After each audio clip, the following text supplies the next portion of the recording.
Class 12 के principle of inheritance and variation में आज हम लोग डिस्कस कर रहे हैं पेडिग्री एनालिसिस। ये पेडिग्री एनालिसिस के बारे में हम लोग डिस्कस कर रहे हैं। पेडिग्री एनालिसिस इसमें बता रहा है कि analysis of traits in several of generation.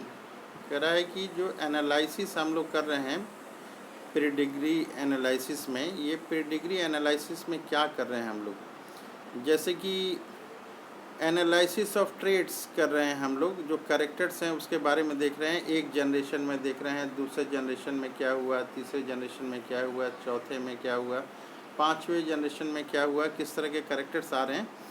तो इसमें बता रहा है कि एनालिसिस ऑफ ट्रेड्स करते हैं हम लोग। क्या करते हैं? एनालिसिस ऑफ ट्रेड्स करते हैं। ये एनालिसिस ऑफ ट्रेड्स करते हैं, ये कितने दिन तक करते हैं हम लोग एनालिसिस ऑफ ट्रेड्स? एक जनरेशन, दूसरा जनरेशन, तीसरा। कर इसमें कि सेवरल जनरेशन हम लोग करते हैं। कितने दिन करते हैं? सेवरल जनरेशन करते हैं। 2 generation, 3 generation, 4 generation. Several generation of a family, ये किसकी करते हैं? फैमिली की करते हैं। इसी को कहते हैं पेडिग्री एनालिसिस। तो पेडिग्री एनालिसिस का डेफिनेशन क्या हुआ? करे कि the analysis of traits in several of generation, several of generation of a family. किसका हम लोग कर रहे हैं? Of a family is called pedigree analysis. इसी को हम लोग पेडिग्री एनालिसिस कहते हैं। कह रहा है कि the inheritance of particular traits is, जो पार्टिकुलर ट्रेड्स है, जो पार्टिकुलर कैरेक्टर है, वो उसका इनहेरिटेंस जो हो रहा है एक जनरेशन से दूसरे जनरेशन में जा रहा है। The inheritance of particular traits is represented in family tree. उसमें क्या करते हैं हम लोग पेडिग्री में? क्या करते हैं कि जो ट्रेड्स हैं उसको हम लोग रिप्रेजेंट करते हैं इन ए फैमिली ट्री ओवर। उसमें हम लोग फैमिली ट्री में हम लोग करते हैं, दिखाते हैं ओवर सेवरल जनरेशन तक हम लोग दिखाते हैं। तो इससे फ़ायदा क्या है? कह रहा है कि it is use to trace. ये जो है ट्रेस हम करते हैं कि पार्टिकुलर जो करेक्टर है कितने जनरेशन तक आया। Trace the inheritance of particular traits, जो पार्टिकुलर गुण है, कैरेक्टर है, वो कितने जनरेशन तक वो है। और कह रहा है कि उसमें क्या कोई एबनॉर्मलिटी वगैरह भी आई है क्या, वो भी हम लोग इसमें दिखाते हैं। एंड डिजीज़, कोई बीमारी वगैरह जो आ जाता है उसको भी दिखाते हैं। तो यही हुआ पेडिग्री एनालिसिस। पेडिग्री एनालिसिस क्या है? एक चार्ट बनाते हैं हम लोग जिसमें सेवरल जनरेशन तक के फैमिली को दिखाते हैं, और जो है इनहेरिटेंस ऑफ कैरेक्टर वगैरह जो हो रहा है, या एबनॉर्मलिटी हो रहा है, या फिर कोई डिजीज़ हो रहा है, इसको हम लोग दिखाते हैं। तो ये हो गया पेडिग्री एनालिसिस। नेक्स्ट टॉपिक की ओर बढ़ते हैं हम लोग, ये है जेनेटिक डिसऑर्डर्स। तो जेनेटिक डिसऑर्डर्स जो हैं, ये 2 तरह की जेनेटिक डिसऑर्डर्स हो सकती हैं। एक तो जेनेटिक डिसऑर्डर्स जो है मेंडेलियन डिसऑर्डर्स हो सकती हैं, या तो फिर एक क्रोमोसोमल डिसऑर्डर्स हो सकती है। तो अब देखते हैं कि मेंडेलियन डिसऑर्डर्स क्या है और क्रोमोसोमल डिसऑर्डर्स क्या क्या हैं। कह रहा है कि ब्रॉडली डिसऑर्डर्स, जेनेटिक डिसऑर्डर्स में बी ग्रुप्ड इनटू 2 कैटेगरीज। किस तरह का डिसऑर्डर्स की बात कर रहा है ये जो है जेनेटिक डिसऑर्डर्स की बात हम लोग कर रहे हैं। किस तरह के डिसऑर्डर की बात? जेनेटिक डिसऑर्डर की बात। तो ये जेनेटिक डिसऑर्डर कितने तरह की हो सकती हैं? 2 तरह की हो सकती हैं। एक तो मेंडेलियन डिसऑर्डर हो सकती हैं, और दूसरा जो है क्रोमोसोमल डिसऑर्डर हो सकता है। अब मेंडेलियन डिसऑर्डर्स जो है, इसके बारे में हम लोग देखने की कोशिश करते हैं। कह रहा है कि मेंडेलियन डिसऑर्डर्स जो है, it is due to alternation in a single gene. ये सिंगल जीन के कारण ये मेंडेलियन डिसऑर्डर हो रहा है। और क्रोमोसोमल डिसऑर्डर ये बता रहा है कि this are caused by absence या एक्सेस ऑफ 1 और मोर क्रोमोसोम और एबनॉर्मल अरेंजमेंट ऑफ 1 और मोर क्रोमोसोम के कारण हो सकता है। क्रोमोसोमल डिसऑर्डर में एब्सेंस हो सकता है, या तो फिर अधिक हो सकता है एक्सेस, या फिर अरेंजमेंट जो है एबनॉर्मल अरेंजमेंट हो सकता है। क्या? 1 और मोर क्रोमोसोम का एबनॉर्मल अरेंजमेंट हो सकता है। अब हम लोग मेंडेलियन डिसऑर्डर्स में देखते हैं दूसरा, मेंडेलियन डिसऑर्डर में हम लोग देख रहे हैं कि this is transmitted into generation through Mendelian principle of inheritance. ये जो कैरेक्टर है ट्रांसमिट करता है वो किसके अनुसार करता है? मेंडेलियन प्रिंसिपल ऑफ इनहेरिटेंस के अनुसार ये ट्रांसफ़र करता है। और यहाँ पे जो है क्रोमोसोमल वाले में they are transmitted as the affected individual is sterile, as the individual is sterile. Affected individual जो है हम लोग यहाँ पे देख रहे हैं मेंडेलियन डिसऑर्डर और क्रोमोसोमल डिसऑर्डर के बारे में। तो तीसरा पॉइंट हम लोग ये देख रहे हैं मेंडेलियन डिसऑर्डर, दिस में बी रिसेसिव और डोमिनेंट इन नेचर। ये क्या हो सकता है? रिसेसिव या डोमिनेंट हो सकता है। और ये क्या है? इसमें बराबर ये डोमिनेंट इन नेचर ही होता है। कौन सा डोमिनेंट इन नेचर होता है? Chromosomal disorder. ये क्रोमोसोमल डिसऑर्डर जो है आपका डोमिनेंट इन नेचर आपका ये बराबर होगा। नेक्स्ट पॉइंट हम लोग देखते हैं, इसमें बता रहे कि जो है मेंडेलियन डिसऑर्डर्स में जो है इसका एग्जांपल है कलर ब्लाइंडनेस और फिनाइलकीटोनिया। फिनाइलकीटोनिया ये इसका एग्जांपल है। और दूसरा इसका एग्जांपल है क्रोमोसोमल डिसऑर्डर्स का डाउन सिंड्रोम्स हैं या फिर क्या है टर्नर सिंड्रोम्स। ये क्वेश्चन बराबर एग्ज़ाम में पूछता है कि डाउन सिंड्रोम और टर्नर सिंड्रोम है ये मेंडेलियन डिसऑर्डर है या क्रोमोसोमल डिसऑर्डर है? तो आंसर क्या होगा हमारा? हमारा आंसर होगा कि डाउन सिंड्रोम और टर्नर सिंड्रोम ये क्रोमोसोमल डिसऑर्डर्स हैं। अब हम लोग देखते हैं कि ये जो है मेंडेलियन डिसऑर्डर्स जो है हीमोफीलिया भी आता है, हीमोफीलिया। तो मेंडेलियन डिसऑर्डर हीमोफीलिया के बारे में हम लोग देखते हैं। हीमोफीलिया ये क्या है? हीमोफीलिया कह रहा है कि हीमोफीलिया जो है सेक्स लिंक्ड, ये क्या है? सेक्स लिंक्ड डिजीज़ है। हीमोफीलिया क्या है?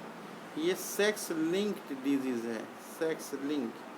सेक्स लिंक्स में भी क्या है? ये रिसेसिव डिजीज़ है। ये सेक्स लिंक रिसेसिव हीमोफीलिया है। सेक्स लिंक जो है ये रिसेसिव है। In which affected individual a minor cut अगर हो जाता है led to non stop bleeding. अगर थोड़ा सा भी कट जाता है तो नॉन स्टॉप ब्लीडिंग होता है इसमें।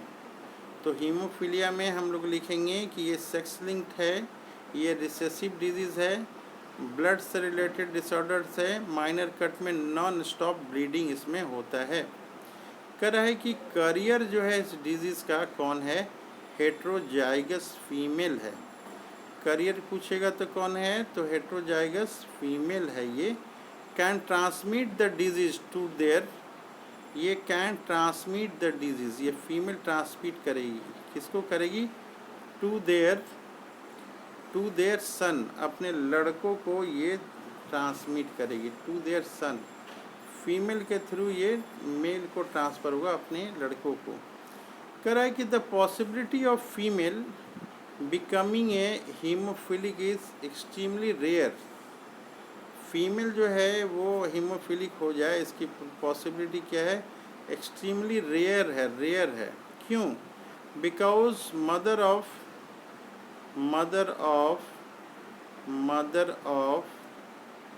such a female has to be at least carrier and the father should be hemophilic। ये जो है फादर अगर जो है ये हीमोफिलिक अगर होगा और मदर भी है तभी ये चांसेस इसमें हो सकता है। अब हम लोग यहाँ पे देखते हैं इस डायग्राम में हम लोग समझने की कोशिश करते हैं कि क्या कंडीशन है। कर है कि अगर फीमेल जो है करियर अगर लेके चलते हैं हम लोग यहाँ पे करियर फीमेल लेके चलते हैं तो करियर फीमेल में क्या होगा कि XX होगा और H जो है X के ऊपर हम लोग H लिखेंगे। अगर करियर ये होगा तो X के ऊपर में हम लोग एच लिखेंगे। तो ये जो गैमिट बनाएगी फीमेल, तो वो कैसा गैमिट बनाएगी? एक तो सिंपल एक्स का बनाएगी और एक करियर वाला जो है एक्स एच का, ये ओवा बनेगा 2 तरह का। और अगर ये नॉर्मल मैन जो है ये अपना 2 तरह का स्पर्म बनाता है। नॉर्मल मैन एक एक्स बनाएगा और एक वाई बनाएगा, तो ये दोनों मेल का हम लोग लिखते हैं एक्स वाई गैमेट्स, और फीमेल वाला एक्स और एक्स एच ये लिखते हैं। तो ये तो आपका बना एक्स एक्स नॉर्मल, ये गर्ल्स हो गया, ये है नॉर्मल बॉय हो गया, ये करियर हो गया गर्ल करियर, और ये हीमोफिलिक जो है ये बॉय आ गया। इसको हम लोग बार बार जो है बनाने की कोशिश करेंगे। इस डायग्राम को हम लोग बार बार बनाने की कोशिश करेंगे। दोबारा हम लोग देखते हैं, ये जो है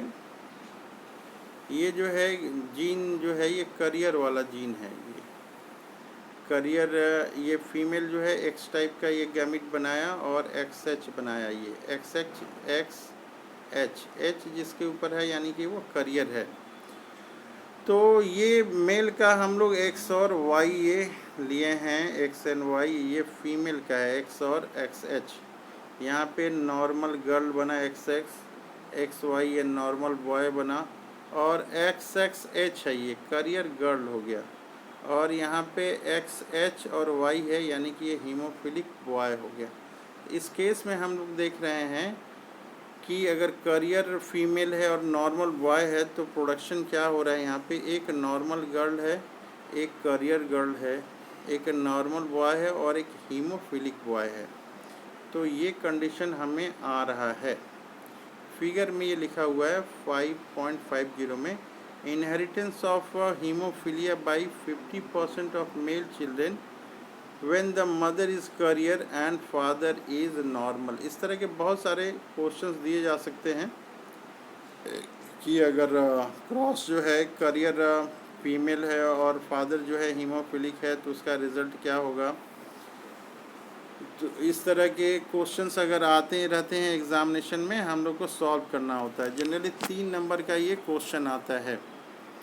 अब हम लोग देखते हैं सिकल सेल एनीमिया के बारे में। सिकल सेल एनीमिया के बारे में बता रहा है कि ये ऑटोसोमल है। ये ऑटोसोमल कैसा है? ये रिसेसिव है। ये ऑटोसोमल रिसेसिव ट्रेट है। ये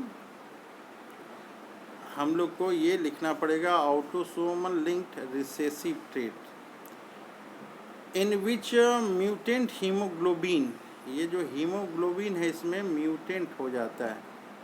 सिकल सेल एनीमिया में हीमोग्लोबिन म्यूटेंट हो जाता है। मॉलिक्यूल अंडरगो पॉलीमराइजेशन, ये मॉलिक्यूल क्या होता है? पॉलीमराइजेशन इसका होता है।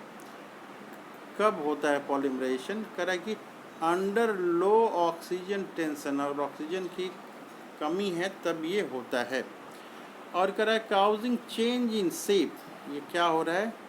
चेंज हो रहा है, चेंज इन शेप ऑफ, किस चीज़ का शेप ये चेंज कर जा रहा है? आरबीसी, ये आरबीसी का शेप चेंज कर जा रहा है। आरबीसी का शेप चेंज हो जा रहा है। आरबीसी जो है ये इसका शेप जो है चेंज हो रहा है। From biconvex disc to, RBC क्या कैसा होता है? बाई कॉन्वेक्स डिस्क होता है। तो बाई कॉन्वेक्स से जो है इलोंगेटेड ये हो जा रहा है। ये कैसा हो जा रहा है? Elongated, sickle cell like structure, इसीलिए इसका नाम दिया गया है सिकल सेल एनीमिया, इसका नाम दिया गया है। कह रहा है defect is caused by the, ये जो कह रहा है कि जो डिफेक्ट है, डिफेक्ट ये किसके द्वारा काउज हो रहा है? The defect is caused by the substitution of glutamic acid, ये ग्लूटामिक एसिड बाई वैलिन हो जा रहा है। जहाँ ग्लूटामिक एसिड आना चाहिए था वहाँ पे वैलिन आ जा रहा है। कैसे हो रहा है ये? जहाँ पे ग्लूटामिक एसिड आना चाहिए था हीमोग्लोबिन में, वहाँ पे वैलिन ये आ जाता है। On the 6th position of beta globin, कहाँ पे आ जा रहा है? बीटा ग्लोबिन पे आ जा रहा है। किस पोजीशन में? 6th पोजीशन में। ये क्वेश्चन पूछता है, क्या पूछता है क्वेश्चन? कि ग्लूटामिक एसिड के जगह पे क्या आ जाता है, तो हम लोग लिखेंगे कि वैलीन आ जाता है। क्वेश्चन अगर रहेगा तो हम लोग वैलीन का नाम देंगे। आगे बता रहा है कि चेंज ऑफ, इस तरह से जो है ये चेंज हो जा रहा है। कहाँ चेंज हो रहा है? हीमोग्लोबिन मॉलिक्यूल पे चेंज हो रहा है। चेंज कहाँ पे हो रहा है? ये हीमोग्लोबिन मॉलिक्यूल पे चेंज हो रहा है। कह रहा है कि the substitution of amino acid, ये जो सब्स्टिट्यूशन हो गया, बदल गया, क्या बदल गया? ये एमिनो एसिड बदल गया। द ग्लोबुलिन प्रोटीन, ये जो ग्लोबुलिन प्रोटीन है, रिजल्ट, वो रिजल्ट हो जा रहा है due to the single base substitution. ये सिंगल बेस सब्स्टिट्यूशन के कारण हो रहा है। ये जो हो रहा है वो वैलिन जो आ गया है, ये सिंगल बेस सब्स्टिट्यूशन के कारण हो रहा है। एट द 6 कोडोन, कहाँ पे? 6 कोडोन, कहाँ का कोडोन? बीटा ग्लोबिन जीन का। 6 कोडोन कहाँ का? बीटा ग्लोबुलिन जीन का। फ्रॉम, क्या हो रहा है यहाँ पे? ये चीज़ दिख रहा है हम लोग को। यहाँ होना चाहिए था GAC, यहाँ पे हो जाता है GUG। तो ए के जगह पे यहाँ क्या है? ये यू आ जा रहा है। ये इम्पॉर्टेंट चीज़ है, हम लोग को ध्यान में रखना पड़ेगा। ये यहाँ पे आगे, यहाँ पे ये दिखाया हुआ है डायग्राम कि ये नॉर्मल रेड ब्लड सेल्स है और ये सिकल सेल है, यहाँ पे दिखा रहा है। ये जो है नॉर्मल है, ये है यहाँ पे ये दिखा रहा है normal red blood cell, sickle cell traits और सिकल सेल एनीमिया का है। ये यहाँ पे डायग्राम की मदद से हम लोग देखने की कोशिश करेंगे। इसके बाद जो है फिनाइल क्यूटोन्यूरिया आ रहा है। नेक्स्ट जो है फिनाइल क्यूटोन्यूरिया आ रहा है। कह रहा है कि ये इनबॉर्न एरर है। इनबॉर्न, फिनाइल क्यूटोन्यूरिया को क्या बता रहा है? फिनाइल क्यूटोन्यूरिया ये है इनबॉर्न एरर। इनबॉर्न एरर मतलब जन्म के साथ ही होता है। ये जो है एरर ऑफ मेटाबॉलिज्म, जो मेटाबॉलिज्म हो रहा है उसका एरर है। कह रहा है कि इनहेरिटेड एज, ये कैसे इनहेरिटेड होता है? ये ऑटोसोमल रिसेसिव ट्रैक के रूप में होता है। कैसे इनहेरिटेड होता है? ये ऑटोसोमल रिसेसिव ट्रैक के जैसा ये होता है। आगे बता रहा है कि द अफेक्टेड इंडिविजुअल, जिसको फिनाइल क्यूटोन्यूरिया है, जो अफेक्टेड इंडिविजुअल है वो लैक करता है, उसमें कमी होता है। क्या चीज़ का कमी होता है? एक एंजाइम का कमी होता है। वो एंजाइम क्या करता है? वो एंजाइम कन्वर्ट करता है, कन्वर्ट एमिनो एसिड को वो कन्वर्ट करता है, फिनाइल एनालिन में कन्वर्ट करता है। एनानिन, वो फिनाइल एनानिन को कन्वर्ट करता है, टायरोसिन में ये कन्वर्ट करता है। तो फिनाइल एनानिन को ये टायरोसिन में कन्वर्ट करता है। यहाँ पे क्या देख रहे हैं हम लोग? ऐसे रिजल्ट ऑफ दिस, ये अगर कमी हो जाती है तो ये है फिनाइल एनानिन जो है ये कन्वर्ट नहीं हो पाता है और ये एक्यूमुलेट होता रहता है, और एक्यूमुलेट होके रहने के बाद कन्वर्टेड हो जाता है फिनाइल पायरुविक एसिड में, ये कन्वर्ट हो जाता है। और इसके कारण में क्या होता है? मेंटल रिटार्डेशन ये हो जाता है। मेंटल रिटार्डेशन इसमें हो जा रहा है।